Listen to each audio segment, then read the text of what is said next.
விஜய் ஜெயித்து விடுவாரா? will he become CM? முதலமைச்சர் ஆகி விடுவாரா? இந்த வீடியோ வெளியாகும் போது பாத்தீங்கன்னா எக்ஸிட் போல் கருத்து கணிப்பு இன்று ஈவினிங் இன்னைக்கு மாலை வரதா சொன்னாங்க. இந்த வீடியோ வெளியே வரும்போது பாத்தீங்கன்னா அது வெளிவந்திருக்கும். மக்கள் அதற்கும் மிகுந்த ஆர்வம் காட்டுவார்கள், பரபரப்பாவாங்க. எல்லாரும் தலையை பிச்சுக்கிறாங்க. இவங்க வருவாங்களா அவங்க வருவாங்களா அப்படின்னு இதுவரை இருந்தது கிடையாது. பாத்தீங்கன்னா முன்னாடிலாம் ஒரு மாசம் டைம் கொடுத்திருப்பாங்க. வாக்களித்த பிறகு ஒரு மாசம்ல இருந்தா ஒரு சோசியல் மீடியா எங்க திறந்தாலும் ஒரு வழி ஆயிடுவோம். அதாவது நிறைய பத்திரிகையாளர் சொல்றாங்க, எங்களுக்கு பைத்தியமே பிடிச்சிடும் போல இருக்கு, எங்களால கணிக்கவே முடியலன்றாங்க. எக்ஸிட் போலலையும் என்ன பொறுத்த வரைக்கும் உங்களால எக்ஸாக்ட் ப்ரெடிக்ஷனை சொல்ல முடியாது. ஓரளவுக்கு கெஸ் பண்ணலாம். ஏன்னா ஒரு காது வழியாக கேட்ட செய்தி எக்ஸிட் போலுங்கிறது அவங்க தேர்தலில் வாக்களித்து விட்டு வந்த பிறகு வெளியே வந்த பிறகு நிறைய பேர் சொல்ல மாட்டாங்க, யாருக்கு ஓட்டு போட்டேன்னு சொல்ல மாட்டாங்க. உண்மை அதுதான். அவர்கள் பொய் சொன்னாலும் நமக்கு தெரியாது.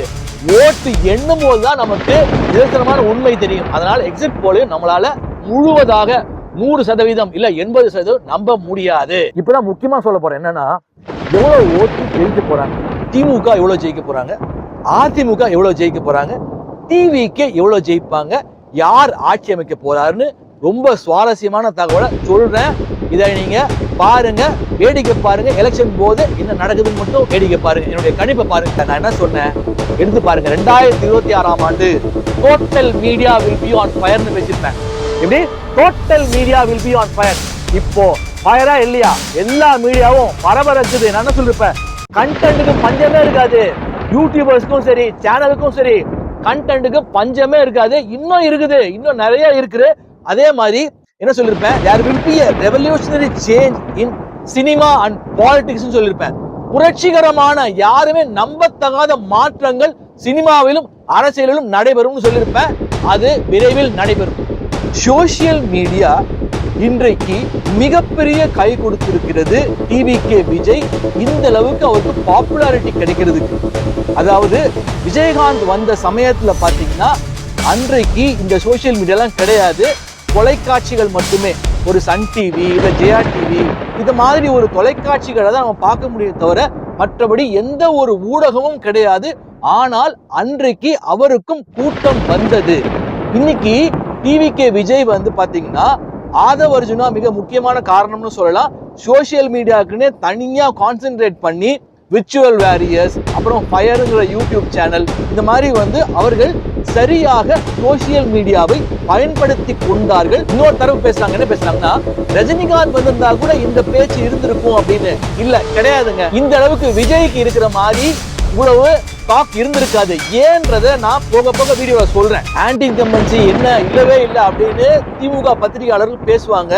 பாத்தீங்கன்னா போதை கலாச்சாரம், பெண்கள் பாலியல் வன்கொடுமை, பெண்கள் பாதுகாப்பு, லாக்அப் டெத், போலீஸ் அராஜகம், பெரும்பாலும் பாத்தீங்கன்னா என்ன பேசிக் கொள்கிறார்கள், டீ கடையில என்ன பேசுறாங்க, பொதுவான ஜனங்கள் என்ன பேசுறாங்கன்னு பாத்தீங்கன்னா திமுக வருமா அதிமுக வருமானு தான் கேள்வியா இருக்கு தவிர டிவிகே வருமானு நான் இது வரைக்கும் நான் கேள்விப்படலைங்க. இதுதான் நிதர்சனமான உண்மை. திமுக வருமா, திமுக அடுத்த வாட்டி வருவாங்களா, இல்ல ஒருவேளை அதிமுக வருமா அப்படிதான் பேசிக்கிறாங்க தவிர டிவிகே வரும், டிவிகே வருமானு இது வரைக்கும் கேட்டதாக பலர் கேட்டதாக நான் கேள்விப்படல. இந்த தேர்தலில் என்டிகே நாம் தமிழர் கட்சி சீமான் அவருடைய வாக்கு சதவீதம் டிவிகே விஜய் வந்ததால் குறைந்துள்ளது. அதை அவர் எலெக்ஷன் ரிசல்ட்டுக்கு அப்புறமா தெரிந்து கொள்வார். அதே போல டிவிகே விஜய் கட்சியால் நாம் தமிழர் ஓரளவுக்கு சத்தத்தை காணன்னு சொல்லலாம். இந்த பத்திரிகையாளர்கள்லாம் என்ன ஒரு ஆச்சரியத்தை கொடுத்திருக்குன்னு பாத்தீங்கன்னா, எலெக்ஷன் அதாவது வாக்குப்பதிவுக்கு முன்னாடி வரைக்கும் பாத்தீங்கன்னா யாருமே டிவிகேக்கு இவ்வளவு வாக்கு கிடைக்கும்னு யாராலையும் கணிக்க முடியல, நான் உட்பட. எல்லாருமே ஏளனமாக பேசினார்கள். யாரு ஓட்டு போட போறா அப்படின்னு ஏளனமா பேசினாங்க. ஆனா எல்லாருக்கும் பயங்கரமான ஷாக்கு. ஏன்னா நாம எல்லாரும் என்ன பேசியிருப்போம், ஓட்டு அதாவது கூட்டம் ஓட்டா மாறுறது கிடையாது அப்படின்னு நம்ம பேசியிருப்போம். ஆனா இன்னைக்கு விஜய்க்கு பாத்தீங்கன்னா கூட்டமும் ஓட்டாக மாறி இருக்கு. அது வாக்கா மாறாதுன்னு பேசுறாங்க. நான் என்ன சொல்வேன், அது வாக்காவும் மாறும். தமிழகத்தை பொறுத்த வரைக்கும் இது வரைக்கும் இருமுனை போட்டி தாங்க இருந்திருக்கு. அதாவது 50 ஆண்டு காலமாக திமுக மற்றும் அதிமுக இடையேதான் போட்டி, இருமுனை போட்டி தான் இருந்துள்ளது. இந்த முறை 2026ஆம் ஆண்டுதான் இது இருமுனை போட்டி அல்ல. வாக்களித்த பிறகு அனைவரும் முடிவு செய்திருக்கிறார்கள் இது மும்முனை போட்டி. திமுகவுக்கும் அதிமுகவுக்கும் டிவிகேக்கும் மும்முனை போட்டி. இது வரலாற்று நிகழ்வு. பெண்கள் சாலை சாலையாக காலையில 7 மணிக்கு முன்னாடியே பூத்துல நின்றுட்டாங்க. அப்போ திமுக 1000 ரூபாய் கொடுத்தும் எங்க மிஸ்ஸிங் தெரியல. ஒருவேளை மாற்றம் வரணும் அப்படின்னு போட்டிருக்கலாம், இல்ல விஜய்க்கு போட்டுதான் பாப்பவேன்னு போட்டிருக்கலாம். வேற எந்த மாநிலத்திலும் நீங்க பாத்தீங்கன்னா, கேரளா பாத்தீங்கன்னா அவங்க சினிமா பார்ப்பாங்க, கொண்டாடுவாங்க, அதோட விட்டு போயிடுவாங்க. நீங்க ரோட்ல போனாலும் மோகன்லாலே போனாலும் பெரிய லெவலில் இந்த மாதிரி பிளேஸ்லாம் இருக்காது. ஹிந்தி பாலிவுட் உங்களுக்கு தெரிஞ்சிருக்கும், அங்கெல்லாம் படம் பார்ப்பாங்க, அவ்வளவுதான். பாலிடிக்ஸ்க்குள்ள அவங்க அந்த இதை கொண்டு வரவே மாட்டாங்க. நாடியில் என்ன படிச்சேன், அவன் வருகையை கண்டு இந்த அண்ட சராசரமும் மெய்சிலிருக்கும். எப்படி இயற்கையை மனிதன் வெல்ல முடியாதோ அவன் வருகையை எவராலும் தடுக்க முடியாது. விந்தை விந்தை விந்தை, இந்த அண்ட சராசரம் முழுவதும் விந்தை. இனி நடைபெறும் காரியம் யாவையும் விந்தை. திரும்ப சொல்றேன், இனி நடைபெறும் காரியம் யாவையும் விந்தை.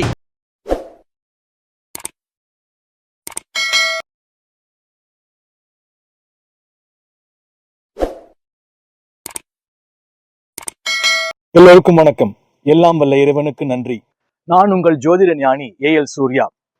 இன்னைக்கு என்ன பார்க்க போறோம்னா, தலைப்பு பாத்தீங்கன்னா, ரொம்ப பரபரப்பாக மக்கள் அனைவரும் எதிர்பார்த்து கொண்டிருக்கக்கூடிய விஜய் 2026ஆம் ஆண்டு சட்டசபையில் வென்று விடுவாரா, முதலமைச்சர் ஆகி விடுவாரா, ஜெயித்து விடுவாரா, அதை பத்தி தான் பார்க்க போறோம். கொஞ்சம் விரிவா பார்ப்போம். அவர் ஜெயிப்பதற்கு என்னெல்லாம் உறுதுணையாக இருந்தது என்பதை பற்றி பாயிண்ட் பை பாயிண்டா இந்த வீடியோவை பார்ப்போம். அதனால ஸ்கிப் பண்ணாம கடைசி வரைக்கும் முழுமையா பாருங்க.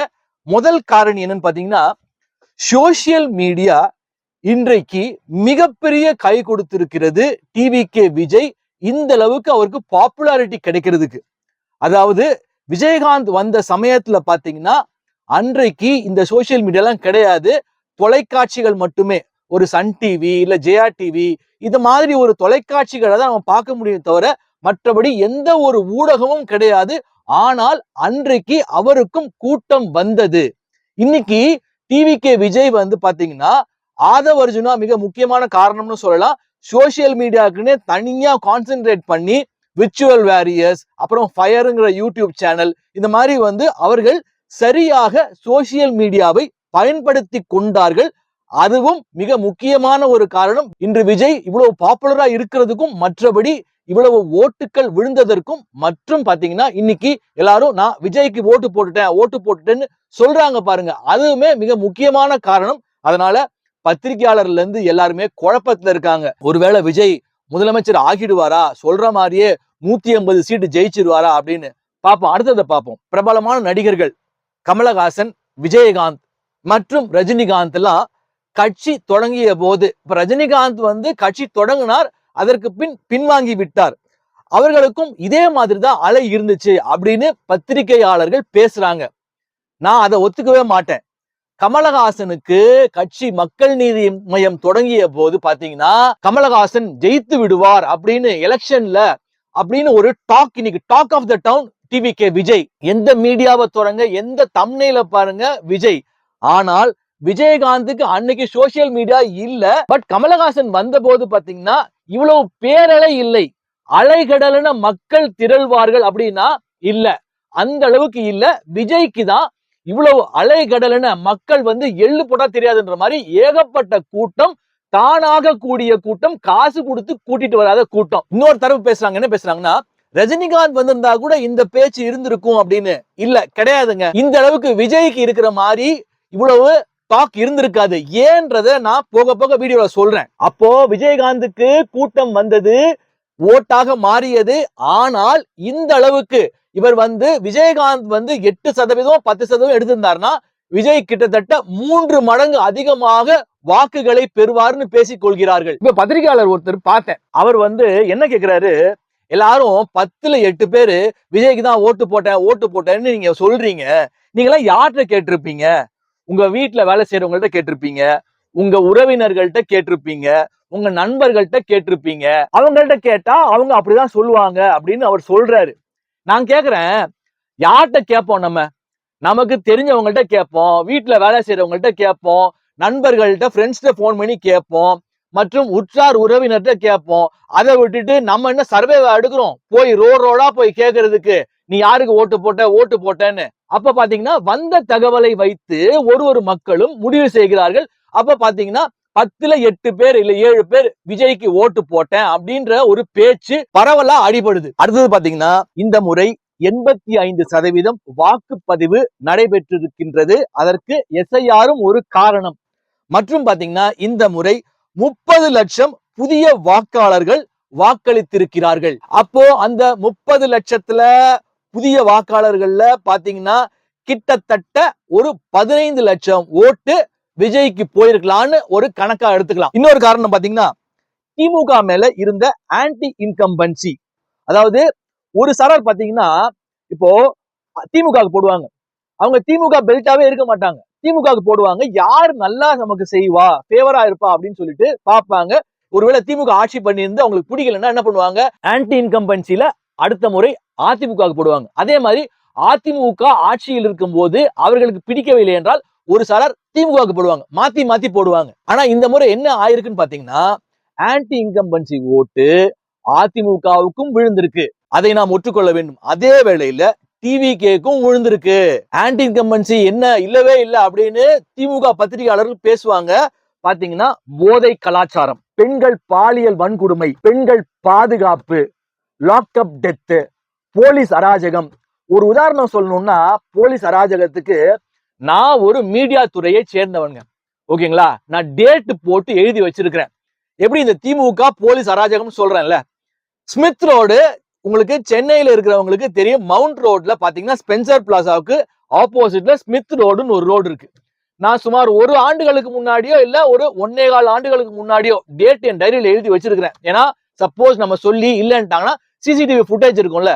நான் என்னோட 2 வீலர்ல பயணம் செய்யறேன், அந்த ரோடுக்குள்ள நான் போறேன், ஒரு 5-6 டிராபிக் போலீஸ் இருக்காங்க. என்ன பண்றாங்க, நார்மலா என்ன யாருன்னு தெரியாம மடக்கிட்டாங்க. மடக்கிட்டு லைசன்ஸ் ஆர்சி புக் கேட்பாங்க, அப்படிதான் நம்ம நினைப்போம். கேட்பாங்கன்னு பார்த்தா அவர் என்ன ஓரமா கூட்டிட்டு போயிட்டு அவரு என்கிட்ட 1000 ரூபாய் இருக்குமான்னு கேட்கிறாரு. அதாவது நான் ஜிபேல 1000 ரூபாய் நான் தரேன், வந்து நீ கேஷா கொடு அப்படின்னு சொன்னா நீங்க சொல்லலாம். அவர் என்கிட்ட ஏதோ ஏப்பா சாப்பையா இருப்பான் போல் இருக்குது அப்படின்னு சொல்லிட்டு ஒரு 1000 ரூபாய் இருக்குமாங்க அப்படின்னாரு. எனக்கு செம்ம ஷாக். எனக்கு என்னடா இவர் கொடுத்தா வச்சிருக்கிறாரு இவரு, சரி நம்ம மீடியா நம்ம காட்ட வேணாம், பிரச்சனை பண்ண வேணாம், அன்னைக்கு நம்ம நிலவரமும் சரியில்லை, தேவையில்லாத பிரச்சனை இழுக்க வேணாம்னு சொல்லிட்டு. ஆனா எனக்கு பயங்கரமான ஷாக்கு. ஆனா நான் ரொம்ப தைரியசாலி, உங்களுக்கு எல்லாமே தெரியும். நான் என்ன சொல்லிட்டேன், என்கிட்ட 1000 ரூபாய்லாம் கிடையாதுன்ட்டேன். உடனே அவரு ஒண்ணும் இல்லாம சரி கிளம்புங்கன்ட்டாரு. எவ்வளவு கொழுப்பு இருக்கணும் யோசிச்சு பாருங்க, 1000 ரூபாய் கேட்கறதுக்கு. அதாவது ரவுடிங்க, இந்த மாதிரி அராஜகம் செய்பவர்கள் இவங்க தான் வந்து மிரட்டி 1000 ரூபாய் கேட்பாங்க. அப்போ போலீஸ், காவல்துறை, ஏவல் துறையாக இந்த ஆட்சியில மாறி இருக்கிறதுக்கு நானே ஒரு மிகச்சிறந்த உதாரணம். சரி, அடுத்து வருவோம். இப்போ எல்லாருமே கேட்கிற பேசிக்கொள்கிற கேள்வி என்னன்னு பாத்தீங்கன்னா, திமுக வருமா அதிமுக வருமா அப்படின்னு பேசிக்கொள்கிறார்கள். டிவிகே அவங்களுடைய ஃபேன்ஸ் அவங்க எல்லாம் பாத்தீங்கன்னா டிவிகே தான் வரும் அப்படின்னு பேசிக்கிறாங்க. ஆனா பெரும்பாலும் பாத்தீங்கன்னா என்ன பேசிக்கொள்கிறார்கள், டீ கடையில என்ன பேசுறாங்க, பொதுவான ஜனங்கள் என்ன பேசுறாங்கன்னு பாத்தீங்கன்னா திமுக வருமா அதிமுக வருமானு தான் கேள்வியா இருக்கு தவிர டிவிகே வருமானு நான் இது வரைக்கும் நான் கேள்விப்படலைங்க. இதுதான் நிதர்சனமான உண்மை. திமுக வருமா, திமுக அடுத்த வாட்டியும் வருவாங்களா, இல்ல ஒருவேளை அதிமுக வருமா அப்படிதான் பேசிக்கிறாங்க தவிர டிவிகே வரும், டிவிகே வருமானு இது வரைக்கும் கேட்டதாக பலர் கேட்டதாக நான் கேள்விப்படல. அடுத்தது டு த கோர் ஹார்ட், எல்லாருக்குமே இருக்கும்ல ஒரு பிளட் அண்ட் சோல் இருக்கும்ல. அதாவது திமுக அபிமானியாக இருப்பார்கள், இல்ல அதிமுக அபிமானியாக இருப்பார்கள். அவங்க எல்லாம் பாத்தீங்கன்னா இந்த டிவிகே அப்படின்றது இவ்வளவு பெரிய ஓட்டு வாங்கும், இவ்வளவு மக்கள் அலைகடலென திரண்டு ஓட்டு போடுவார்கள் என்பதை அவர்களால் ஏற்றுக்கொள்ளவே முடியல. ஏன்னா அவங்க எல்லாம் பெல்ட் திமுக அதிமுக அப்படின்ற ஒரு எப்படி சொல்றது, ரத்தமும் சதையுமாக அவர்களுக்கு அந்த மாதிரி இருக்கும்போது புதுசா ஒருத்தன் வர்றான் வந்து அவனுக்கு இவ்வளவு ஓட்டு போடுவாங்க அப்படின்னு அவங்க கற்பனை கூட பண்ணி பார்க்கல. அப்போ அவங்களுக்கு எல்லாம் பெரிய ஷாக்கு. அதனால அவர்களை போன்றவர்கள் கொந்தளிக்கிறார்கள். அதே மாதிரி அவர் கேட்டாரு, எப்படி யார்கிட்ட போய் கேட்பீங்க அப்படின்னு கேட்கும் போது பாத்தீங்கன்னா, பொதுவா நான் வந்து ஊடகத்துல இருக்கக்கூடியவன், பலரோடு தொடர்பில் இருக்கக்கூடியவன், நான் எல்லாத்தையும் அலசி ஆராய்வேன். அப்ப பாத்தீங்கன்னா ஒரு சாரார் ரெட்பிக்ஸ் யூடியூப் சேனல் பாத்தீங்கன்னா, ரெட்பிக்ஸ் பிலிக்ஸ் பேசுறாருன்னா அதுல இருக்க கமெண்ட்லாம் நான் படிச்சு பாக்குறேன். அங்கெல்லாம் பாத்தீங்கன்னா டிவிகே 25 ஓட்டு போட்டோங்கிறாங்க. அவர் கேட்கிறாருல, இப்போ என்ன வந்து உங்களுக்கு அத்தாட்சி, நீங்க கேட்டது எல்லாமே நீங்க டிவிக்கில போய் 10க்கு 8 பேர் கேட்டிருக்கீங்கன்றாரு. நான் கமெண்ட் எல்லாம் படிச்சு பாக்குறேன். போடுறாங்க, என்ன தெரியுமா கமெண்ட் போடுறாங்க? நாங்க எங்களுடைய சொந்தக்காரங்க எல்லாம் 25 பேர் சேர்ந்து ஓட்டு போட்டோம். கன்வின்ஸ் பண்றதுக்கே எங்களால முடியல ஒரு 10 உறவினர்களை. ஆனாலும் கன்வின்ஸ் பண்ணி ஓட்டு போட வச்சோம். அதே மாதிரி 63 வயது நான் டிவிகேக்கு இந்த முறை ஓட்டு போட்டிருக்கேன். அதே மாதிரி என் குடும்பமாக 20 பேர் நாங்க ஓட்டு போட்டிருக்கோம் டிவிகேக்கு அப்படின்னு அங்க சொல்றாங்க. ஏனென்றால் அவர் கேட்கிறாருல, எப்படி உங்களுக்கு சாத்தியம் 10ல 8 பேர் நீங்க கேட்டதெல்லாம் டிவிக்குள்ள போய் கேக்குறீங்கன்னு? இல்ல சார், பொதுவா படிச்சு பாக்குறோம். ஆனா வேற ஒரு தளத்துக்கு வரும். இப்ப நக்கீரன் கோபால் பேசுறார் அப்படின்ற போது அங்க பாத்தீங்கன்னா பாதி டிவிகேக்கு ஓட்டு போட்டதாகவும் அவரை வந்து கழுவி ஊத்தியதாகவும் அதே வேளையில திமுக தான் மறுபடியும் வரும் அப்படின்னு சொல்லி கொந்தளிக்கிறாங்க. இப்ப நான் என்னோட வீடியோ பாத்தீங்கன்னா நான் சொல்லியிருப்பேன் ரீச் ஆகலன்னு சொல்லியிருப்பேன். திடீர்னு பாத்தீங்கன்னா இன்னைக்கு காலைல நான் எடுத்து பாக்குறேன், சமீபமாக பேசிய வீடியோ 2026ல யாருக்கு ஆட்சி, திடீர்னு யூடியூப்ல பாத்தீங்கன்னா 200 கிளம்பி வந்துச்சு. 1000 பேர் தான் பார்த்தாங்க முதல் நாள். இன்னைக்கு பார்த்தா 200 250 ஒரு மணி நேரத்துக்கு நிக்குது. என்ன கணக்குனே புரியல. இந்த தேர்தலில் என்டிகே நாம் தமிழர் கட்சி சீமான் அவருடைய வாக்கு சதவீதம் டிவிகே விஜய் வந்ததால் குறைந்துள்ளது. அதை அவர் எலெக்ஷன் ரிசல்ட்டுக்கு அப்புறமா தெரிந்து கொள்வார். அதே போல டிவிகே விஜய் கட்சியால் நாம் தமிழர் ஓரளவுக்கு சத்தத்தை காணோம்னு சொல்லலாம். அதாவது அஸ்தமனம் பெற்று விட்டது.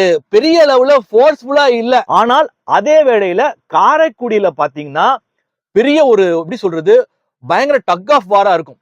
சொல்ல முடியாது, சொல்லியிருப்பேன். சீமான் ஒருவேளை ஜெயித்தாலும் இந்த முறை ஜெயித்து விடலாம். ஆனா டஃப் காம்படிஷனா இருக்குங்க காரைக்குடியை பொறுத்த வரைக்கும். இந்த பத்திரிகையாளர்கள்லாம் என்ன ஒரு ஆச்சரியத்தை கொடுத்திருக்குன்னு பாத்தீங்கன்னா, எலெக்ஷன் அதாவது வாக்குப்பதிவுக்கு முன்னாடி வரைக்கும் பாத்தீங்கன்னா யாருமே டிவிகேக்கு இவ்வளவு வாக்கு கிடைக்கும்னு யாராலையும் கணிக்க முடியல, நான் உட்பட. எல்லாருமே ஏளனமாக பேசினார்கள். யாரு ஓட்டு போட போறா அப்படின்னு ஏளனமா பேசினாங்க.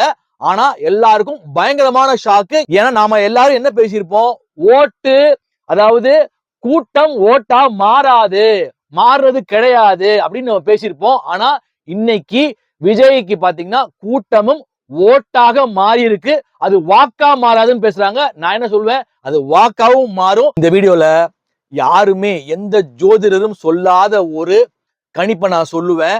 அதை யாராலையும் நம்ப முடியாது. ஆனால் பெரும்பாலும் 90% நான் சொல்றது நடக்கும், நடந்திருக்கு. நிறைய பேர் சொல்றாங்க நீ சொன்னது என்ன நடந்திருக்குது அப்படின்னு. இது பாருங்க, வெயிட் பண்ணுங்க ரிசல்ட்டுக்கு, எண்டு வரைக்கும் வெயிட் பண்ணுங்க. ஒரு மாசத்துக்கு முன்னாடியே எனக்கு போன் பண்ண ஆரம்பிச்சிட்டாங்க, மெசேஜ் கமெண்ட், நீ சொன்னது நடக்கலன்னு. என்ன நடக்கல? அதாவது நான் சொல்லி ஒண்ணு நடக்கல. என்னன்னா நான் கடவுளா?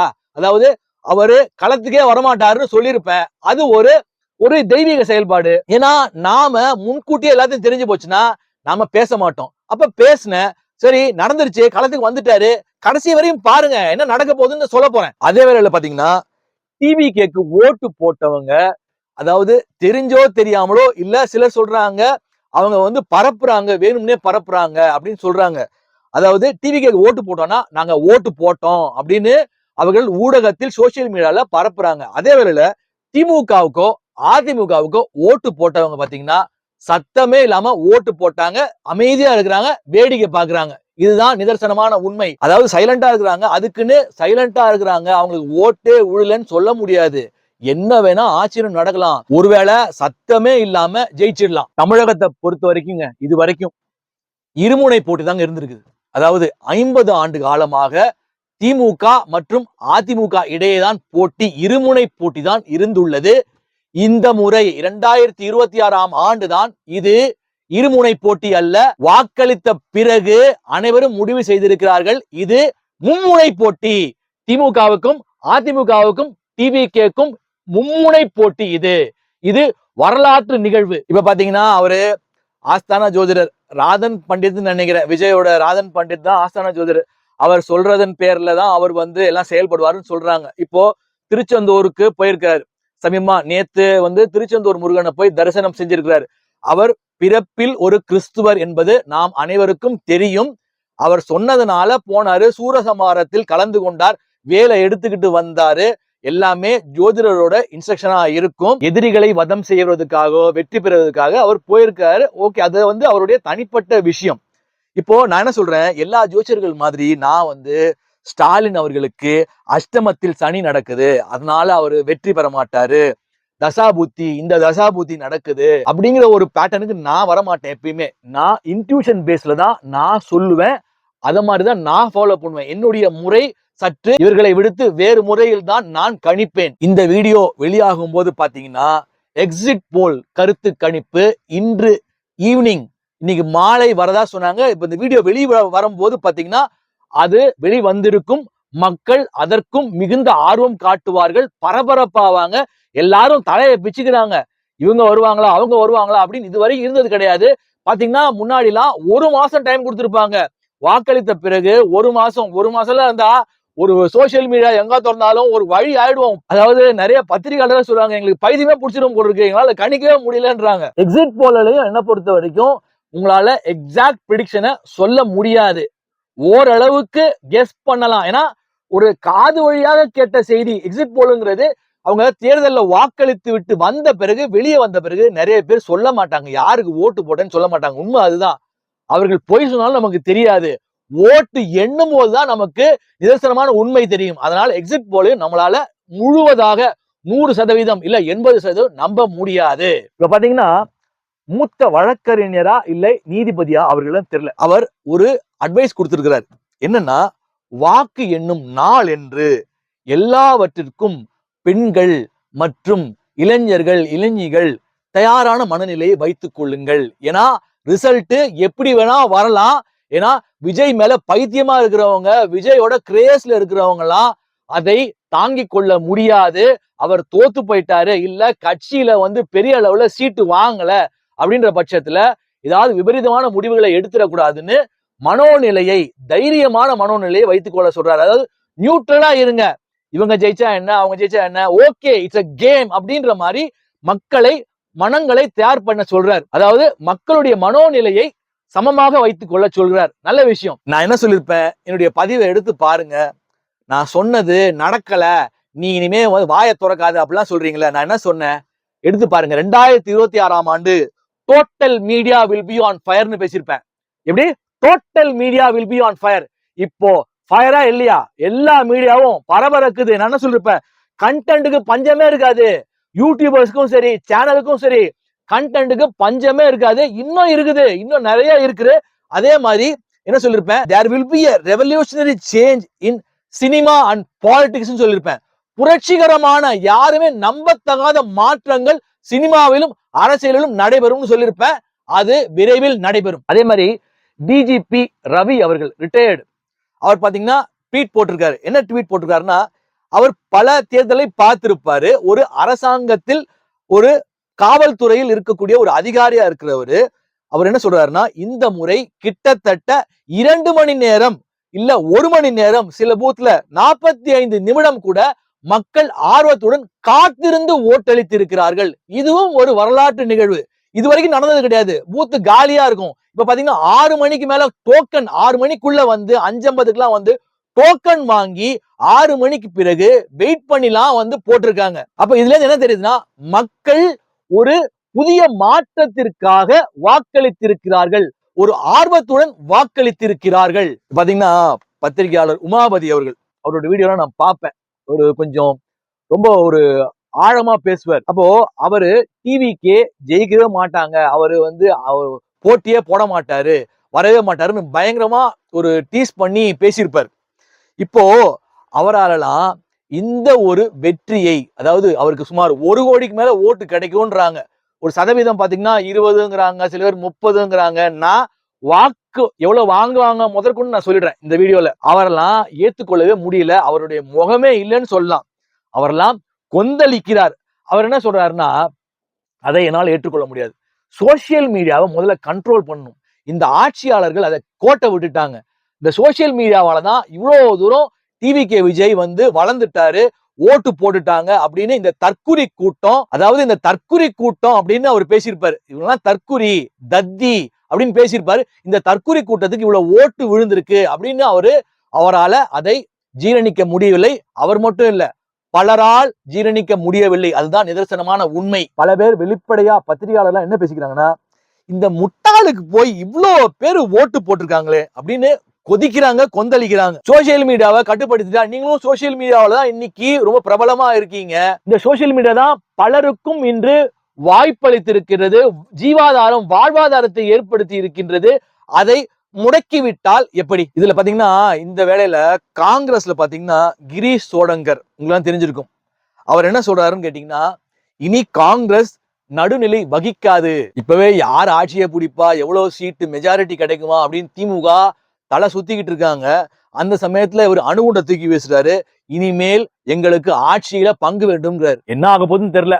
ஒரு 15 சீட்டு காங்கிரஸ் ஜெயிச்சுட்டாங்களோ, ஒரு 20 சீட்டு ஜெயிச்சுட்டாங்களோ, பயங்கரமா இருக்கும்னு நினைக்கிறேன். இப்ப அடுத்தது, எப்படி ஒருவர் டிவிகே விஜய்க்கு உளவியல் ரீதியாக ஓட்டு போட்டாருன்றத அழகா நான் சொல்றேன். அதாவது எனக்கு தெரிஞ்ச ஒரு பெண்மணி, அவங்க யாருன்னு நான் சொல்ல விரும்பல, வெரி க்ளோஸ், ரொம்ப நான் க்ளோஸா வாட்ச் பண்றவங்க, எனக்கு தெரிஞ்சவங்க. அவங்க என்ன பேசிட்டு இருந்தாங்க, என்ன சொல்லிட்டு இருந்தாங்கன்னா, டிவிகே விஜய் எல்லாம் ஒரு ஆளு, இவங்கெல்லாம் ஓட்டே போடக்கூடாது, ஓட்டு இவனுங்கெல்லாம் எதுக்கு ஓட்டு போடுறது, இவங்கெல்லாம் ஒரு ஆள், அப்படி பேசிக் கொண்டிருந்தவர்கள் பாத்தீங்கன்னா திடீர்னு ஒரு வாரத்துக்கு முன்னாடி அப்படியே மனோநிலை மாறி போச்சு. டிவிகே விஜய்க்கு போட போறேன்ட்டாங்க. அதே மாதிரி டிவிகே விஜய்க்கு தான் போட்டிருக்காங்க. எப்படின்னு நீங்க கேட்கலாம். அதாவது வெளியில போய் ஒரு 4 லேடிஸோட பேசுறாங்க வச்சுக்கோங்களேன். அவங்க என்ன பேசுறாங்க, டிவிகே விஜய்க்கு போட போறோம், போட்டாதான் என்ன, ஒரு மாற்றம் வரணும், டிஎம்கே போட்டாச்சு அப்படின்னு அவங்க பேசுறதெல்லாம் கேட்டுட்டு என்ன ஆகுது, இவர்களுடைய மனோநிலை அந்த அளவுக்கு விஜயை பிடிக்காது, போடக்கூடாது, இவனுங்கெல்லாம் ஒரு ஆளா அப்படின்னு சொன்னவங்க பாத்தீங்கன்னா அவர்கள்லாம் பேசுவதை வைத்து இந்த அம்மாவோட மனநிலை மாறி போச்சு. இந்த அம்மா விஜய்க்கு ஓட்டு போட்டிருக்காங்க. இப்படிதான் பல பேர் ஓட்டு போட்டிருக்காங்க. இதுல பாத்தீங்கன்னா ஊர் சைடுல, கிராமத்துல எல்லாம் பாத்தீங்கன்னா நாத்து நடுறவங்க, இந்த கூலி வேலைக்கு போறவங்க, தினக்கூலிக்கு போறவங்க, இது மாதிரி பின்தங்கிய மக்கள் பலரும் ஓட்டு போட்டிருக்காங்க. யாருக்குன்னா டிவிகே விஜய்க்கு. மத்தபடி பாத்தீங்கன்னா வயதானவர்கள், ஒரு பாட்டி தாத்தா, எங்க இதுல நகரத்தார பாத்தீங்கன்னா சின்னாயானுவோம், இல்ல அப்பத்தானுவோம், சின்ன அப்பத்தானுவோம். இந்த மாதிரி விஜய் ரசிகர்கள் என்ன பண்ணிருப்பாங்க, இந்த மாதிரி ஒரு வயசானவங்கள நானே உங்களை கூட்டு போறேன் அப்படின்னு சொல்லிட்டு அவங்கள வண்டியில கூட்டிட்டு போய் எங்க விஜய்க்கு நீங்க ஓட்டு போடுங்க அப்படின்னு தாத்தா பாட்டி எல்லாம் பேரனுங்கெல்லாம் என்ன சொல்லிருப்பாங்க, பேத்திங்கெல்லாம் ஓட்டு போடுங்க பாட்டி, ஓட்டு போடுங்க தாத்தா அப்படின்னு கம்பல்ஷன் பண்ணி அப்படியும் ஓட்டு விழுந்துட்டு இருக்குது. அதனாலதான் பெரும்பாலான ஓட்டு இந்த வாட்டி யாருமே எதிர்பார்க்காத ஓட்டு டிவிகேக்கு விழுந்திருக்கு. அதுதான் உண்மை. எங்க டிநகர் தொகுதி பாத்தீங்கன்னா புஷி ஆனந்த் நிக்கிறாரு. புஷி ஆனந்த் பாத்தீங்கன்னா எங்க தெருவுக்கு பரப்புரைக்கு வருவாருன்னு நான் எதிர்பார்த்தேன். ஆனா வரல. ஏன் வரலன்னு தெரியல. ஏன்னா எங்க ஏரியால ஒரு போஷான ஏரியா, அதாவது பிளாட் சிஸ்டம்ல இருப்பாங்க, இல்ல பெரிய வீட்டுல இருப்பாங்க. அவர் என்ன பண்ணிட்டாரு, இந்த கண்ணமாப்பேட்டை, எங்க வீட்டுல இருந்து ஒரு 8 வச்சா வெளியில தெருவுக்கு வெளியே போனா எதிர்த்தாப்புல கண்ணமாப்பேட்டை, அந்த பக்கம்லாம் ஓட்டுக்கு பரப்புரைக்கு கவர் பண்ணியிருக்காரு. அதே மாதிரி சிவாஜி கணேசன் வீடு என் வீட்டுல இருந்து சுமார் 1 கிலோமீட்டர் இருக்கும். அந்த பகுதியில் அது பக்கத்துல இருக்கிறவங்களுக்குலாம் காலனி, அங்கெல்லாம் நிறைய குடியிருப்புகள் இருக்காங்க, அங்கெல்லாம் போய் பரப்புரை செஞ்சிருக்கிறாரு. அதே மாதிரி கிருஷ்ணா ஸ்ட்ரீட், அங்கெல்லாம் ஒரு பெரிய பெரிய பணக்காரர்கள் இருக்கக்கூடியது. இப்போ சூர்யா, அப்புறமா சங்கர், கார்த்தி, சிவகுமார் போன்ற பெரிய பெரிய மனிதர்கள் இருக்கக்கூடிய அந்த பக்கம்லாம் போகல. அவரு நார்த் உஸ்மான் ரோடு, அந்த பக்கம் காலனி, அப்படிதான் கவர் பண்ணியிருக்காரு. ஏன்னா அவருக்கு தெரியும் இங்கெல்லாம் வந்தா ரெஸ்பான்ஸும் கொடுக்க மாட்டாங்க, எல்லாமே பெரிய ஆளுங்க. ஆனா நம்ம வீட்டுல இருக்க வேலை செய்யற தம்பி அந்த பக்கமா ஏதோ கடைக்கு போகும்போது சொன்னா, புஷி ஆனந்த் வந்திருந்தாரு, எல்லாருக்கும் ஒரு 10 ரூபாயில ஜூஸ் எல்லாருக்கும் கொடுத்தாங்க, எனக்கும் கொடுத்தாங்க அப்படின்னு சொன்னாரு. எங்க தொகுதி டிநகரை பொறுத்த வரைக்கும் 2 பேருமே ஸ்ட்ராங். யாரு, திமுகவும் ஸ்ட்ராங். திமுக அன்பழகன் பையன் ராஜா அன்பழகன், உங்களுக்கு எல்லாம் தெரிஞ்சிருக்கும். அன்பழகன் பழந்தின்னு கொட்ட போட்டவரு திமுகவுல, அவருடைய மகன் நிக்கிறார், அவரும் ஸ்ட்ராங்கான கேண்டிடேட். அதே மாதிரி அதிமுகல சத்யநாராயணா என்கிற சத்யா, அவரும் ஸ்ட்ராங்கான கேண்டிடேட். மாறி மாறி ஜெயிச்சிருக்காங்க. அதாவது திமுகவும் ஜெயிச்சிருக்கு, அதிமுகவும் ஜெயிச்சிருக்கு. அதே வேளையில புஷி ஆனந்த் ஜெயிக்கலாம் முடியாது எங்க தொகுதியில டிநகரை பொறுத்த வரைக்கும். திமுக அதிமுகவுக்கும் ரொம்ப டஃப்பான காம்படிஷனா இருக்கும். யாரு ஜெயிப்பான்றது நம்மளால கணிக்க முடியல. திமுகவுக்கு அதிருப்தியே இல்லையே. ஆமா, கிட்டத்தட்ட பாத்தீங்கன்னா ரேஷன் கார்டு 1 கோடி ரேஷன் கார்டுக்கு நினைக்கிறேன் 1000 ரூபாய் மக்களுக்கு மகளிர் ஊக்கத்தொகை கொடுத்துட்டு வர்றாங்க. இப்போ ஆட்சிக்கு வந்தா 2000 ரூபாய் தராங்கிறாங்க. யாரு காசு, இவங்க காசா? இவங்க காசு கிடையாது, எல்லாம் மத்தியத்துல இருந்து வாங்கி கொடுக்க போறாங்க. அவர்கள் ஆட்சியை தக்க வைத்துக்கிறதுக்காக அவங்க கொடுத்துருக்காங்க, கொடுப்பாங்க, வந்தா கொடுப்பாங்க, இல்லைன்னு சொல்ல. ஆனா அப்படி சொல்லியுமே பாத்தீங்கன்னா பெண்கள் தான் இந்த முறை அதிகமாக வாக்களித்திருக்கிறார்கள்.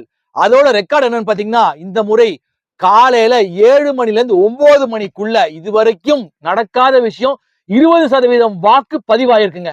அதுதான் உண்மை. பெண்கள் வந்து சாலை சாலையாக காலையில 7 மணிக்கு முன்னாடியே வந்து பூத்துல நின்றுட்டாங்க. அப்போ திமுக 1000 ரூபாய் கொடுத்தும் எங்க மிஸ்ஸிங் தெரியல. ஒருவேளை மாற்றம் வரணும் அப்படின்னு போட்டிருக்கலாம், இல்ல விஜய்க்கு போட்டுதான் பாப்பமேன்னு போட்டிருக்கலாம். இப்ப பாத்தீங்கன்னா நம்ம சினிமா கிரேஸ் இருக்கு பாருங்க. விஜய்க்கு ரொம்ப பெரிய சப்போர்ட்டிவா இருந்தது பாத்தீங்கன்னா இந்த சினிமா ஒரு ஹீரோ அப்படிங்கிற ஒரு பிம்பம். தமிழ்நாட்டு மக்கள் தான் சினிமாவில் நடிக்கும் ஹீரோக்களை கடவுளாக பார்க்கக்கூடியவர்கள். நம்மளுடைய தமிழ்நாடு மாநிலம் தான் இதுல முதன்மையான மாநிலம் சொல்லலாம். சினிமா பைத்தியம்னு கூட சொல்லலாம். சில பேர் கோவம் வரும். ஆந்திராலும் இருக்காங்க, இல்லைன்னு சொல்ல. ஆந்திரால என்டிஆர் அவர்கள் முதல் முறையாக அவர் வந்து பெரிய ஹீரோவா இருந்து கட்சி தொடங்கி 8 மாதத்திலோ 10 மாதத்திலோ அவர் வந்து சீஃப் மினிஸ்டராக அவர் வென்றார், இல்லைன்னு சொல்ல. ஆனா அவங்கலாம் தோத்து போற அளவுக்கு பாத்தீங்கன்னா இங்க நானே சொல்லியிருப்பேன். எங்க ஐயா பாத்தீங்கன்னா சினிமா பைத்தியம், பயங்கரமான பைத்தியம்னா எப்படி கேக்குறது? தீபாவளிக்கும் பொங்கலுக்கும் வந்ததுன்னா 3 படம் வந்தா 3 படத்தையும் விடுறது கிடையாது. ஒரு படம் ஒவ்வொரு நாளைக்கு இல்ல 2 படம் கூட பார்க்க வேண்டியது. அந்த அளவுக்கு தமிழ்நாட்டு மக்கள் சினிமா பைத்தியங்கள். அதுதான் விஜய்க்கு பிளட் அண்ட் சோலா உள்ள போயாச்சு. அதாவது தன் வீட்டுல இருக்கிற ஒரு பையன் மாதிரி, தன் வீட்டுல இருக்கிற ஒரு சகோதரன் மாதிரி அப்படின்னு சொல்லி அவர்கள் அதற்காகவே அவர்கள் ஓட்டு போட்டிருப்பாங்க. வேற எந்த மாநிலத்திலும் நீங்க பாத்தீங்கன்னா கேரளா எல்லாம் பாத்தீங்கன்னா அவங்க சினிமா பார்ப்பாங்க, கொண்டாடுவாங்க, அதோட விட்டு போயிடுவாங்க. நீங்க ரோட்ல போனாலும் மோகன்லாலே போனாலும் பெரிய லெவலில் இந்த மாதிரி கிரேஸ் எல்லாம் இருக்காது. ஹிந்தி பாலிவுட் உங்களுக்கு தெரிஞ்சிருக்கும், அங்கெல்லாம் படம் பார்ப்பாங்க, அவ்வளவுதான். பாலிடிக்ஸ்குள்ள அவங்க அந்த இதை கொண்டு வரவே மாட்டாங்க. இப்போ ஒரு உதாரணம் சொல்லணும்னா சினிமா பைத்தியம் விஜய்க்கு இவ்வளவு கிரேஸ் இருக்கு அப்படின்னு நான் சொல்லியிருப்பேன். நான் வந்து ரஜினிக்கு இல்ல, கமலஹாசனுக்கு இல்ல, அஜித்துக்கு இல்ல அப்படின்னு நான் வந்து முதல்ல சொல்லியிருப்பேன். இந்த வீடியோ முதல்ல பாத்தீங்கன்னா நான் ஸ்ரீலங்கா போயிருந்தேன். எப்போ 2018ஆம் ஆண்டு ஸ்ரீலங்கா போயிருந்தேன். 12 நாள் நான் ஸ்ரீலங்கா கொலம்போல தங்கியிருந்தேன். எங்க வெள்ளவாத்து அப்படிங்கிற ஒரு இடத்துல தங்கியிருந்தேன். நான் ஜாஃப்னா போகல. எனக்கு வந்து ரொம்ப பயணம் பண்றது பிடிக்கும், இந்த மக்கள்கிட்ட பேசுறது பிடிக்கும், இந்த ஒரு மக்கள்கிட்ட இருந்து ஒரு கதை கிடைக்கும் அப்படின்றதுக்காக ஒரு 12 நாள் நான் ஸ்ரீலங்கா போயிருந்தேன். Beautiful place.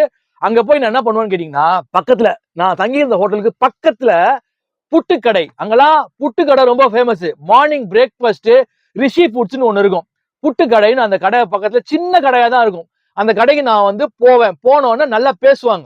எங்க இந்தியால இருந்து வந்திருக்கீங்களா அப்படின்னு சொல்லிட்டு. அங்க யங்ஸ்டர் சின்ன பசங்க விஜய்னா எப்படி இருக்காங்க இப்படிதான் கேட்பான். முதல்ல அந்த பையன் போன உடனே விஜயண்ணா எப்படி இருக்காங்க, நான் யாருன்னு விசாரிச்சிட்ட பிறகு அவங்க தெரிஞ்சிச்சு மீடியால இருக்கேன். நான் வந்து அப்ப படம் ஒண்ணு தயாரிக்கிறதா இருந்துச்சு, டைரக்ட் பண்றதா இருந்துச்சு. இதெல்லாம் சொன்ன உடனே விஜயண்ணா நம்பர் கிடைக்குமா, நான் ஒரே ஒரு வாட்டி விஜயண்ணாட்ட பேசணும். அப்பெல்லாம் பாத்தீங்கன்னா நான் நியூட்ரல், அதாவது விஜய் எனக்கு அப்பெல்லாம் பிடிக்கும், எனக்கு வந்து நியூட்ரலா இருந்திருப்பேன். பெரிய லெவல்ல இவங்கள மாதிரி ஆர்வமா இருந்திருக்காது. விஜயண்ணா விஜயண்ணான்னு. அது இல்லாம இளநீ குடிப்பேன். உங்களாம் தெரிஞ்சிருக்கும். இங்க விக்கிற இளநியோட அங்க விக்கிற இளநீ, செவ்விளநீ பாத்தீங்கன்னா டெய்லி இளநீ குடிப்பேன். அவங்கள்ட்ட பேசுவேன். 2 பேர் குடிக்கலாம். நல்லா அந்த இளநியை வந்துட்டு அவ்வளோ டேஸ்டா இருக்கும். நம்ம இந்தியால இருக்கிறதோட டேஸ்டா இருக்கும். வந்து அங்கெல்லாம் பாத்தீங்கன்னா எல்லாருமே விஜய் விஜய் எப்படி இருக்காரு, யாருமேங்க என்ன சொல்றேன், யாருமே இது வரைக்கும் நான் 12 நாள் இருந்திருக்கேன். நான் வந்து பம்பளிப்பட்டி, அங்கெல்லாம் தலப்பாக்கட்டி பிரியாணி, நான் ஒவ்வொரு இடத்துக்கும் டிராவல் பண்ணிட்டே இருப்பேன். வெள்ளவாத்துல ஜூ இருக்கு, அந்த ஜூல டிராவல் போயிருக்கேன். மக்கள்கிட்ட நிறைய பேசுவேன். காலையில எழுந்த உடனே பாத்தீங்கன்னா எனக்கு பேப்பர் ரீடிங் ஹேபிட் எனக்கு ரொம்ப முக்கியம். Tamil paper, English paper. அன்றைக்கு நான் சொல்றது 7 வருஷம் 8 வருஷம் முன்னாடி 10 ரூபாய், இங்க விக்கிறது 6 ரூபாய் இன்னைக்கு அப்படின்னா, அங்க வந்து அன்னைக்கே 10 ரூபாய் 2 பேப்பர் வாங்குவேன். தமிழ் பேப்பர், ஹிந்தி பேப்பர் வாங்கிட்டு மக்களோட உரையாடுவேன், பேசுவேன். அப்போ அந்த பையன் நான் இந்தியாவுக்கு வந்த பிறகு கூட அப்படி பைத்தியம். விஜய் அண்ணா விஜய் அண்ணான்னு எப்படியாவது நான் விஜய் அண்ணா பார்க்கணும், நான் விஜய் அண்ணாட்ட பேசணும்னு அப்படி வந்து எங்க போனாலும், ஒரு மொபைல் கடைக்கு போய் ரீசார்ஜ் பண்ண போனாலும் சரி, எங்க இந்தியாவா விஜய் எப்படி இருக்காரு இப்படிதான் கேட்பாங்க. யாரும் ரஜினிகாந்த் எப்படி இருக்காருன்னு கேட்டது இல்லைங்க, அஜித் எப்படி இருக்காருன்னு கேட்டது. ஓப்பனா சொல்றேன் நானு. எனக்கு இத்தனைக்கும் எனக்கு இன்னைக்கு விஜய பிடிக்கவே பிடிக்காது. அன்னைக்கு நியூட்ரல். இப்பெல்லாம் விஜய் எனக்கு பேரை கேட்டாலும் எனக்கு பிடிக்காது. நான் விஜய பத்தி பேசுறேன் அப்படின்னா நடுநிலையாக என்ன இன்னைக்கு அப்படின்ற ஒரு கணிப்பை பத்தி நான் பேசிக்கிட்டு இருக்கேன். அப்போ பாத்துக்கோங்க, மணி எக்ஸ்சேஞ்ச் பண்ண போவேன் ஸ்ரீலங்காவுக்கு. அன்னைக்கு 2000 ரூபாய் நோட்டு செல்லும். 2000 ரூபாய் கொடுத்தா கிட்டத்தட்ட ஸ்ரீலங்கன் மணி வந்து 5000 5200 தெரியல. அங்க பாத்தீங்கன்னா ஒரு லேடி உட்கார்ந்து இருப்பாங்க. உடனே அவங்க என்ன கேட்பாங்க கேட்டீங்கன்னா, விஜய் எப்படி இருக்காரு, விஜய் என்ன படம் நடிக்கிறாரு, சத்தியமா சொல்றேன் இதான் கேட்பாங்க.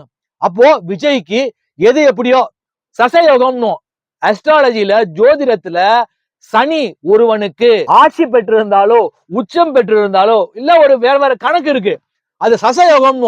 சனிதான் மக்களை ஈர்க்கக்கூடிய, மக்கள் செல்வாக்கு பெறக்கூடிய கிரகம். அப்ப பாத்தீங்கன்னா ஜோதிடர் செல்வி சொல்லியிருப்பாரு அவருக்கு விபரீத ராஜயோகம் இருக்கு அப்படின்னு சொல்லி பேசியிருப்பாரு. எலெக்ஷன் முன்னாடி செல்வி சொல்லியிருப்பாரு அவர் நிறைய பரப்புரை செய்தால், அவர் கடுமையாக உழைத்தால் பெரிய ஒரு அபரிமிதமான ஒரு எதிர்காலம் அரசியலில் இருக்கிறதுன்னு சொல்லியிருப்பாரு. இத்தனைக்கும் பாத்தீங்கன்னா விஜய்க்கு விபரீத ராஜயோகம் இருக்கான்னு கேட்டா இருக்கு, சசயோகம் இருக்கான்னு கேட்டா இருக்கு. ஏன்னா இங்க பாத்தீங்கன்னா உதயநிதிலாம் 234 தொகுதிக்கும் ஸ்டாலின் போக முடியல, வயசாயிடுச்சு. 234 தொகுதிக்கும் எல்லா தொகுதிக்கும் போய் பரப்புரை செய்தார். விஜய் எல்லாம் பல தொகுதிக்கு போறேன்னு சொல்லிட்டு நிறைய கேன்சல் பண்ணிட்டாரு. போலீஸ் பர்மிஷன் கொடுக்கலன்னு கேன்சல் பண்ணாரு, இவராகவும் கேன்சல் பண்ணாரு. அப்ப பாத்துங்க, அதையும் மீறி மக்கள் வெள்ளமாக அவருக்கு ஓட்டளித்திருக்கிறார்கள்னா அவருக்கு விபரீத ராஜயோகம் இருக்கா இல்லையான்றது நீங்களே முடிவு பண்ணிக்கோங்க. இதுல பாத்தீங்கன்னா ஸ்டார் கேண்டிடேட்ஸ் செங்கோட்டையன் டிவிக்கு நானே பேசியிருப்பேன், அவர் போயிருக்க கூடாது அப்படின்னு என்னுடைய பழைய வீடியோல பேசியிருப்பேன். அவரு வெற்றி பெற்று விடுவார், வெற்றி பெற்று விடுவார். ஆனா அந்த வெற்றி என்ன ஆக போகுது அதான் கடைசியில நான் சொல்ல போறேன். அதே மாதிரி எம்ஆர் விஜயபாஸ்கர் கரூர், அங்கெல்லாம் ரொம்ப ஸ்ட்ராங்கான கேண்டிடேட்ஸ். அவங்கலாம் இப்ப சொல்றீங்களா ஏடிஎம்கே டெபாசிட்டே வாங்காதுன்னு, அதெல்லாம் நடக்காது, அதெல்லாம் நடக்கவே நடக்காது. தங்கமணி, எஸ்பி வேலுமணி, அதே மாதிரி பாத்தீங்கன்னா தர்மபுரியில சௌமியா அன்புமணி, அவங்களாம் இப்போ சேலம், ஓமலூர், எடப்பாடி, தர்மபுரி, கிருஷ்ணகிரி, ஒசூர், பெண்ணாகரம், இதெல்லாம் பாமகவோட வன்னியர் பெல்ட், அதெல்லாம் ஜாதி ஓட்டுக்கள். அப்போ போன வாட்டியே அன்புமணி நாடாளுமன்ற தேர்தலில் பாத்தீங்கன்னா சொற்பமான வாக்குகள் தான் அவருடைய உறவினர் நினைக்கிறேன் அவங்ககிட்ட தோத்து போனாங்க. அப்போ கூட்டணி எல்லாம் கிடையாது, பாஜக கூட்டணி கிடையாது. இப்போது பாஜகவுடன் கூட்டணி, அங்கெல்லாம் ரொம்ப ஸ்ட்ராங். வன்னியர் ஓட்ட நீங்க என்ன குட்டிகரன் அடிச்சாலும் அவர்கள் தாவேகாவுக்கு போடவே மாட்டாங்க. அதெல்லாம் சிந்தாமல் சிதறாமல் அதிமுக கூட்டணிக்கு தான் விழுவும். அப்போ அங்க எடப்பாடி முதற்கொண்டு எல்லாரும் அங்க ஸ்ட்ராங்கான கேண்டிடேட்ஸ், அவர்கள் எல்லாம் அங்க கோட்டை, அதிமுகவின் கோட்டைன்னு சொல்லலாம். அங்கெல்லாம் டென்ட் விழவே விழாது. இப்பதான் முக்கியமா சொல்ல போறேன் என்னன்னா, எவ்வளவு ஓட்டு ஜெயிக்க போறாங்க, திமுக எவ்வளவு ஜெயிக்க போறாங்க, அதிமுக எவ்வளவு ஜெயிக்க போறாங்க, டிவிக்கு எவ்வளவு ஜெயிப்பாங்க, யார் ஆட்சி அமைக்க போறாருன்னு ரொம்ப சுவாரஸ்யமான தகவலை சொல்றேன். இதை நீங்க பாருங்க, வேடிக்கை பாருங்க. எலெக்ஷன் போது என்ன நடக்குதுன்னு மட்டும் வேடிக்கை பாருங்க, என்னுடைய கணிப்பை பாருங்க. திமுக ஸ்வீப் பண்ணிடுவாங்க, 150க்கு மேல ஸ்வீப் பண்ணிடுவாங்க. 180 சீட்ஸ் இல்ல 200 சீட்டுக்கு மேல ஸ்வீப், கிளீன் ஸ்வீப்னு சொல்றாங்க. ஸ்வீப்லாம் கிடையாது, ஸ்வீப்லாம் பண்ண மாட்டாங்க. இந்த வாட்டி டென்ட் விழுந்துட்டு இருக்குது. அதிமுக வாக்கை மட்டும் விஜய் கைப்பற்றவில்லை, திமுகவின் பெரும்பாலான வாக்குகளையும் கைப்பற்றி இருக்கிறார். அதான் நிதர்சனமான உண்மை. அப்போ ஸ்வீப் கிடையாது, 180 கிடையாது. இது நான் என்ன சொல்றேனோ அது நடக்குதா நடக்கலன்னு மட்டும் பாருங்க. திமுக உங்களுடைய கணக்கு 5-10 கூட்டிக்கோங்க இல்ல குறைச்சிக்கோங்க, 100 முதல் 110 சீட்டு ஜெயிக்குது. எப்படி 100 முதல் 110 சீட்டு ஜெயிக்குது. சரி, அதிமுக அப்படியே கோட்டை விட்டுருவாங்களா? பாரம்பரியமான கட்சி, இவங்களுக்கு 45% சொல்றாங்க இல்ல வாக்கு சதவீதம், இந்த 40% திமுகவுக்கு. ஒரு 10% புடிங்கிட்டாரு விஜய் அப்படின்னு சொல்றாங்க. 30% கூட்டணி திமுக மற்றும் கூட்டணி கட்சிகள் 100 முதல் 110 சீட்டு ஜெயிக்கும், ஜெயிக்கலாம். 5-10 கூட்டிக்கோங்க. ஏன்னா நான் சொல்லிட்டேன், காங்கிரஸ் 15 சீட்டு ஜெயிச்சுட்டாங்களோ பயங்கரமா பிரச்சனை பண்ணுவாங்க, ஆட்சியில பங்கு கேட்பாங்க, துணை முதலமைச்சர் கேட்பாங்க. ரைட்டு. அதிமுக நான் சொல்லிட்டேன், ஸ்ட்ராங்கான கேண்டிடேட் சொல்லிட்டேன் நான். இப்போ 100 முதல் 110 சீட்டு ஜெயிக்கிறாங்க. அதுல 5-10 குறைச்சிக்கோங்க இல்ல கூட்டிக்கோங்க. இப்போ தாவேகா, என்னை பொறுத்த வரைக்கும் இதுதான் என்னுடைய கணிப்பு. தாவேகா செங்கோட்டையன் சொல்ற மாதிரி 200 சீட்டுகளுக்கு மேல் வெல்லுவோம்லாம், அதெல்லாம் அல்வா, அதெல்லாம் படுத்துட்டே கனவு காண்றது, அதெல்லாம் நடக்கவே நடக்காது. இப்ப நான் சொல்றதுதான் நிதர்சனமா நடக்கும். 90% அதான் நடக்கும். இதை பாத்துக்கோங்க. தாவேகா 20 சீட்டு ஜெயிக்கலாம், விஜய் உட்பட. இல்லை 25 சீட்டு ஜெயிக்கலாம். சரி, உங்க ஆசையை கெடுப்பானே, உங்க ஆசைக்காக 30 சீட்டு ஜெயிக்கிறாருன்னு வச்சுப்போங்க. 30 சீட்டு ஜெயிக்கிறாரு அப்படின்னு இருக்க பட்சத்துல என்ன நடக்கும்? இங்க 110 இல்ல திமுக 110 இல்ல 115. ஓகே, 118 சீட்டு வேணும் நீங்கள் பெரும்பான்மையுடன் ஆட்சி கட்டிலில் அமர்வதற்கு. 110 இல்ல, நான் 115 சொல்றேன். திமுக 115 சீட்டு ஜெயிச்சுட்டாங்க வச்சுப்போமே, என்ன ஆகும்? யாருக்கு யாரோட ஓட்ட அவர்கள் கைப்பற்றுவார்கள்? யார் அவருக்கு கை கொடுப்பாங்க? விஜய் கை கொடுத்துருவாரா? பரம எதிரி, எதிர்கட்சி, அவர் கை கொடுத்துருவாரா? ஒரு 3 சீட்டு இல்ல 5 சீட்டு அவங்களுக்கு மெஜாரிட்டி ஏற்படுவதற்கு கொடுத்தாங்கன்னா, கை கொடுத்தாங்கன்னா ஆட்சி அமைச்சிருவாங்க. விடுவாரா விஜய்? அதற்கு அவர் கட்சி ஆரம்பிச்சாரு, அதற்காக இவ்வளவு ஒரு பாடுபட்டாரு. சரி ஏடிஎம்கே ஒரு 100 சீட்டு ஜெயிக்கிறாங்க வச்சுப்போம்.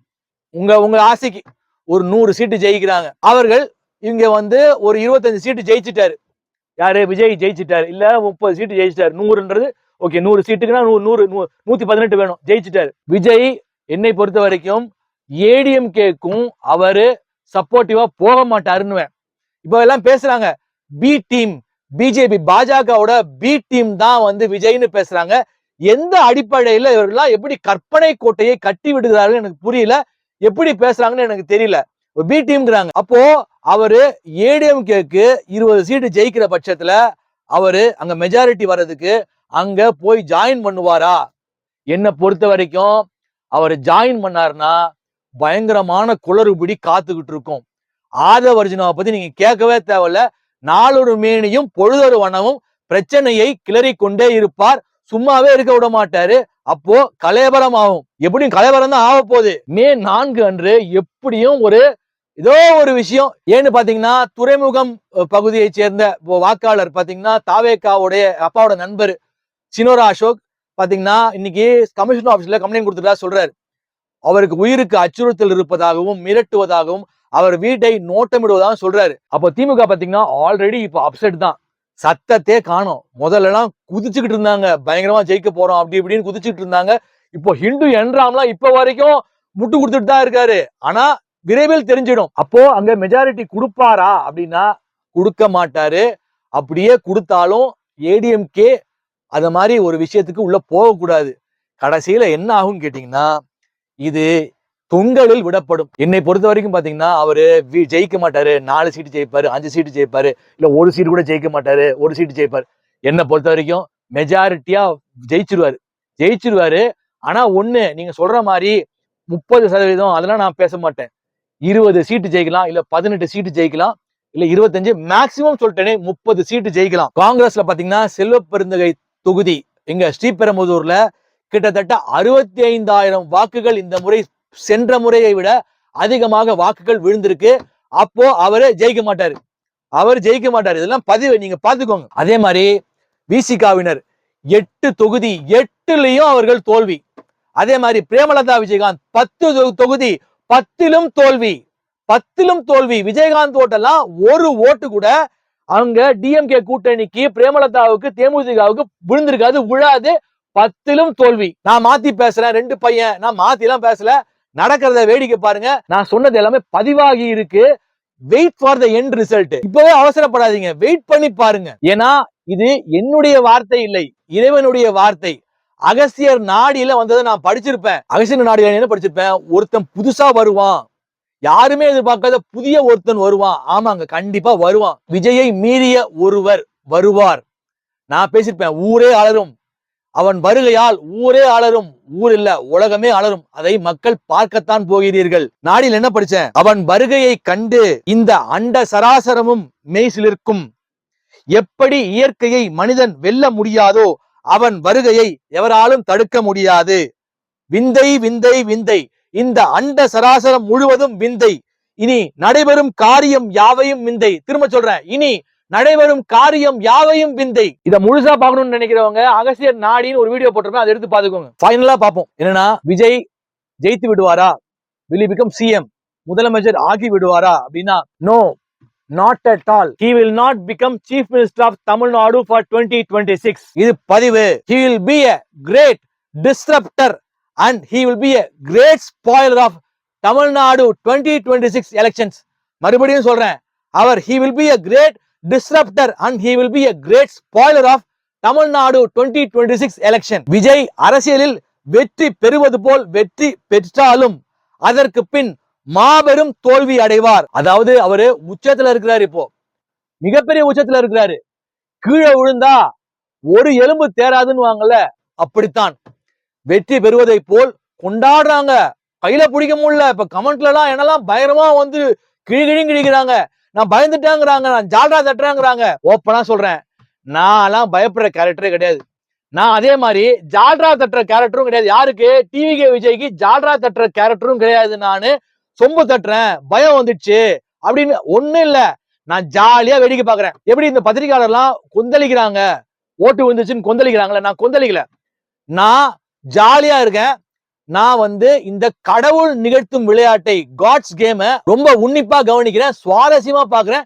ஏன்னா கடைசியில் இறைவன் நடத்தும் நாடகத்தில் இறைவன் தான் வெல்வார். அதனால் விஜய் அரசியலில் வெற்றி பெறுவது போல் வெற்றி பெற்றாலும் அவருடைய வெற்றி தோல்வியாகவே முடிவுறும். அவருடைய வெற்றி எந்த விதத்திலும் யாருக்கும் பயனளிக்காது. நான் சொன்னதை போல புதியதாக ஒருவன் வருவான். எதிர்பார்க்காத மாற்றங்கள் தமிழ்நாட்டில் நிகழும். அதே போல பாத்தீங்கன்னா இந்த பத்திரிகையாளர் கோடீஸ்வரன் எல்லாம் பாத்தீங்கன்னா, இப்ப தாவேகாவினர் பாத்தீங்கன்னா கோடீஸ்வரன் எல்லாம் நடுநிலையான ஒரு பத்திரிகையாளர். அதாவது திமுகவுக்கும் சாதகமா பேச மாட்டாரு, அதிமுகவுக்கும் சாதகமா பேச மாட்டாரு. என்னவோ நடுநிலையா பேசியிருப்பாரு. விஜய் எல்லாம் பத்தி பேசியிருப்பாரு. அதையெல்லாம் பொறுத்து கொள்ள முடியாத தாவேகாவினர் பாத்தீங்கன்னா பெல்ட் ட்ரீட்மெண்ட் கொடுக்கணும், அப்புறம் நக்கீரன் கோபாலுக்கு பயங்கரமா அசிங்கமா பேசிட்டு இருக்காங்க. இதெல்லாம் முதல்வரை பற்றி பேசினால் கூட அப்படியே கண்டும் காணாத மாதிரி விட்டுருவாரு. அவர்லாம் இவ்வளவு கொந்தளிக்க மாட்டாரு. அப்போ இவங்க எல்லாம் ஆட்சி அமைச்சாங்கன்னா இந்த தண்டனை கொடுக்கணுமா, பெல்ட் ட்ரீட்மெண்ட் கொடுக்கணுமா, அப்படி இப்படி பயங்கரமா கொந்தளிக்கிறாங்க. அப்போ ஆட்சி அமைச்சாங்கன்னா எந்த அளவுக்கு நாடு நாசமாகும், இதுதான் நடக்கும். அதெல்லாம் பிரபஞ்சம் இயற்கை விடாது. நான் என்ன சொல்றேன், இது எந்த ஜோதிடரும் சொல்லாத ஒரு கணிப்பு, அனைத்து ஜோதிடர்களுக்கும் அப்பாற்பட்ட ஒரு கணிப்பு. இப்போது எனது அறிவுரை பெண்களுக்கு மற்றும் இளைஞர்களுக்கு, இளைஞிகளுக்கு, உங்கள் மனோநிலையை தயாராக வைத்துக் கொண்டிருங்கள். ஏன்னா இந்த கையை மூடி இருக்கிற வரைக்கும் தான் பிம்பம். என்ன இருக்கு என்ன இருக்கு என்ன இருக்கு, விஜய் அண்ணன் ஜெயிச்சிருவாரு, முதலமைச்சர் ஆகிடுவாரு. இப்ப நிறைய பேர் காவடி எடுக்கிறாங்க, அப்புறம் முட்டி போட்டு நடக்கிறாங்க, முருகனுக்கு வேண்டிக்கிறாங்க. அப்போ உங்க மனோநிலையில நீங்க அங்க வச்சிருப்பீங்க பிம்பம், புஸ்வானமா போச்சு. கையை திறக்கும் போது ஒண்ணு இல்லைன்னா நீங்களாம் எதற்கும் தயாரா இருக்கணும். ஏன்னா என்ன வேணா நடக்கலாம். நீங்க நினைக்கிறது ஒண்ணு, நடக்கிறது ஒண்ணா இருக்கும். அவரு ஒரு 40 சீட்டு கூட ஜெயிக்கலாம், 30 சீட்டு கூட ஜெயிக்கலாம், இல்ல ஒருவேளை 5 சீட்டு தான் ஜெயிக்கலாம், இல்ல அவரே ஜெயிக்காம போயிடலாம். அதனால எல்லாரும் தயாரா இருங்க. ஏன்னா உங்களுக்கு குடும்பம் இருக்கு, and you are a responsible citizen of India. So தொடர்ந்து பேசுவோம். இந்த வீடியோ பிடிச்சிருந்தா லைக் பண்ணுங்க, ஷேர் பண்ணுங்க, கமெண்ட் பண்ணுங்க. சப்ஸ்கிரைப் பண்ணாலும் சப்ஸ்கிரைப் பண்ணிக்கோங்க. அப்பதான் தொடர்ச்சியா நம்ம போடக்கூடிய எல்லா வீடியோஸும் வரும். அடுத்த வீடியோவில் சந்திப்போம். நன்றி, வணக்கம்.